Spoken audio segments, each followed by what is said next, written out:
Hey guys, Veebat here with another V-Plays, taking a look at the Bell XFL-1. This is a Tier 5 American premium aircraft and was actually a test bed for creating a carrier variant of what was known as the P-39 Air Cobra.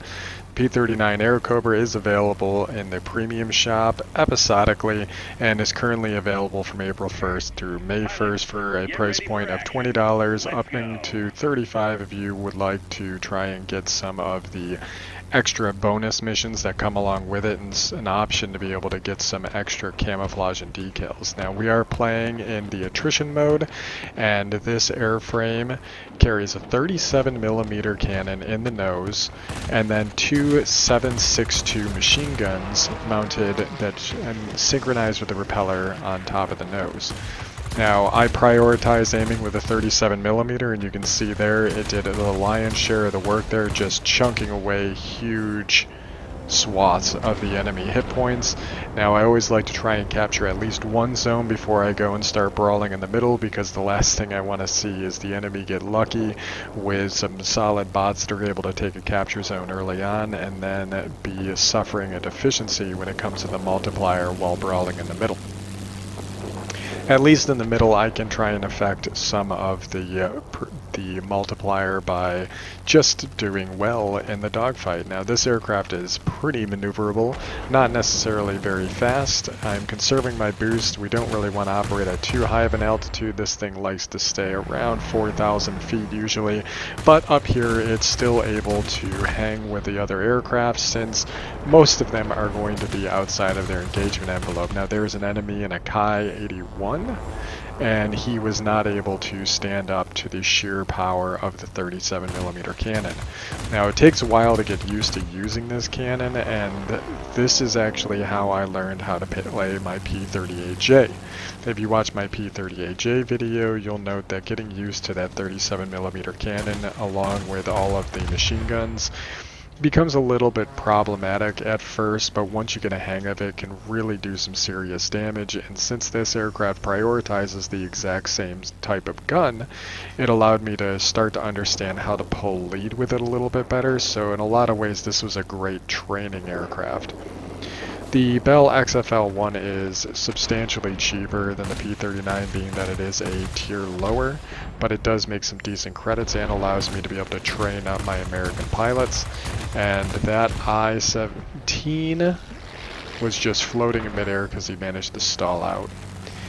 Since this is a brawling aircraft, one of its most defensive traits is just going to be maneuvering. If you stay on targets in turning fights and just pay attention to who's behind you, you can usually survive for a pretty substantial amount of time. Now, we're just looking for the closest enemy because we don't have the speed like we would in a heavy to chase people down. And I'm just pulsing this fire until I know I've got a good beat on him, and then I let that 37mm sing. There's a bomber up here. I'm going to have to be very cautious about how I approach him because his tail gunners can chew me up, especially since I'm operating at his altitude. But you can see here that 37 made pretty short work of him once he made sure that it was on target. I am running a pilot that does have Marksman 1, as well as running a Marksman module or a piece of equipment on the airframe that allows me to get a little bit more accuracy and consistency out of that big cannon. Definitely advisable, and since I am prioritizing it on most of my aircraft, Marksman 1 and 2, it usually works pretty well when I'm grinding in this aircraft. Right now the multiplier is equal for both sides. There's some fighting going on over that garrison to the north, and fortunately they haven't taken it yet, but it looks like they may take it shortly just based on how far along it is into the red. That P-43 was unable to turn and engage up here, same with this I-17, taking advantage of adversaries that aren't able to maintain their airspeed. That's why it's important to sustain your boost, or maintain your boost, that way you can use it to sustain your airspeed in those engagements where you're suffering for engine power. Now, I did not try and stay on that aircraft because I knew I would either overtake him or he was going to outmaneuver me, so I decided to back away and re-engage. But it looks like he was already taken care of by my allies, so let's focus on this I-17. Oh, another target of opportunity, and HE-112 was in a climb, which means he was sacrificing a lot of his energy state, so let's take advantage of that and focus him down, right? Do 17Z. Again, making sure we have good shots with that 37 before we take advantage of shooting at the enemy. We've managed to make fighter grade 2. We're pretty far along into the match right now. The enemy has lost almost half of their points. And you'll note that on the left-hand side, those blue ammo types were representative of me running universal ammo. Universal ammo on a premium aircraft is always a good option because you're usually going to make more than enough credits to be able to compensate for the cost, and it'll increase your chances of being able to win your engagements. So just one more reason to try and take advantage of that. Now you'll note that I'm climbing. Every time I finish with an engagement, by climbing you're giving yourself some more energy availability by utilizing altitude. It's something in the fighter community known as God's G. So essentially there's one gravity pulling everything down, right? That's how gravity works. So by building up some altitude, we can tap into that physics characteristic of allowing gravity to pull us down to get some more acceleration. So you're essentially storing kinetic energy in altitude. We see that this aircraft is on our allies, so let's focus him down. You notice that he's burning. That's that universal ammo taking care of it for us. And we even got flames in the sky as a result. Quite a few aircraft here. It's hard to choose one target to go after. Looks like my teammates broke off from that lag 3, excuse me, and then same thing with the LBSH. So we're racking up the kills pretty heavily here. This P-43 looks like he's in a bad energy state. Normally I don't like to climb up and beat aircraft, but being that there wasn't too many other enemies around, I didn't feel as though it was that big of a risk. Bristols can be really nasty. I think they have 8 machine guns on them. They're a whole slew of Brownings, very similar to that Spitfire 1A video I did. It's just at tier 4, which makes it even more deadly, and it's very maneuverable. There's that I-17 again. We took some passing shots on him, and then we note that the player in the Kai, sorry, that's a 43. I don't know why I thought 81. And we took him out for our 20th kill. We now have an ace, and we're looking for enemies that are otherwise engaged. Now, we got lit on fire here, and I am not running a fire extinguisher. I kind of wish I was at this moment, but I'm just going to have to deal with the damage over time, and you can see how much damage a fire can actually cause when you don't get to put it out when nothing else is engaging you. So it did take off about 25 hit points, maybe 30. Nothing too bad.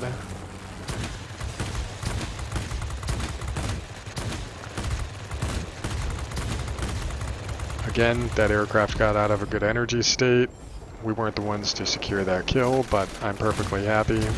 I get lit on fire again, so we're probably going to take another 30 damage here, and it is most likely from that BF-110.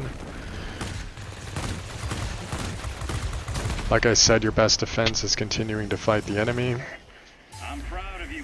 Managed to survive that engagement, and that was a 23,000 point battle.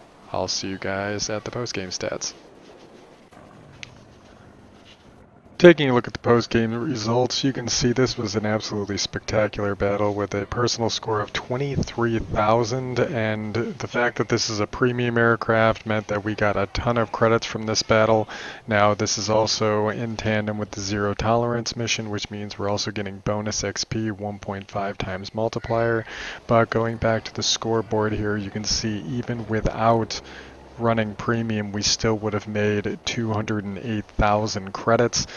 Granted, 320,000, not too shabby. Taking a look at the multitude of medals that we're able to achieve, we got Conqueror for 450 capture zones in a single sortie, Sector Defender, the 17 aerial targets killed in a single sortie. We also got Ace for killing 20 aircraft, 400 capture points, Winged Legend, the McCampbell's Medal for 10 aerial kills, And we also got the Flying Paladin badge and Guardian. So this was spectacular for us. This was also a ×3 experience multiplier, which means that we got nearly 10,000 XP for the crew, which is great because that's going towards my F94D pilot, and since we are converting the experience into pilot experience by hitting this little crew tab over here for accelerated crew training, we just got 20,000 experience points. That's spectacular considering that this is already a 7-point pilot. This means we're well on our way to getting that 8th point that we would like to have. Compared to the rest of the team, absolutely fantastic. We kind of lucked out. There was only one other player on the enemy team, and he was in a tier 4. I'm sorry, man, that's kind of unfortunate for you. This is kind of a golden matchup for us.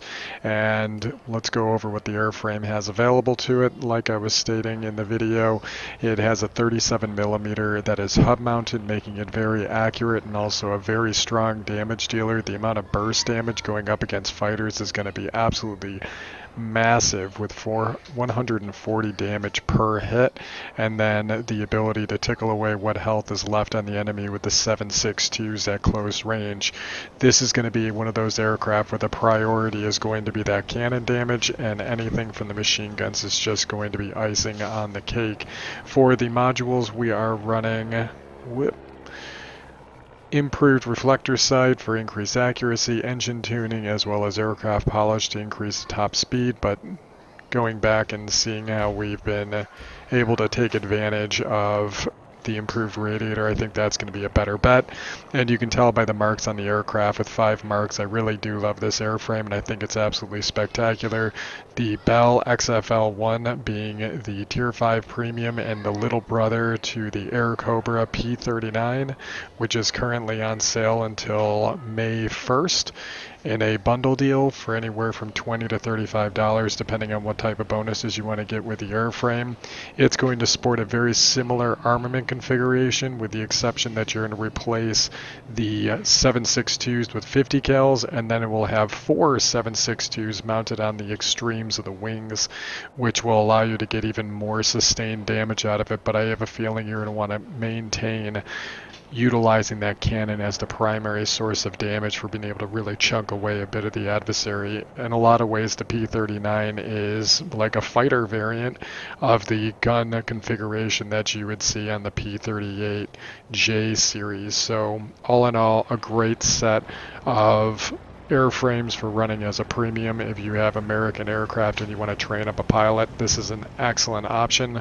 Again, guys, I hope you enjoyed the video. Like, favorite, comment, subscribe, and if you didn't like something about the video, let me know in the comments and we'll see if we can adjust in the future. Have a good one.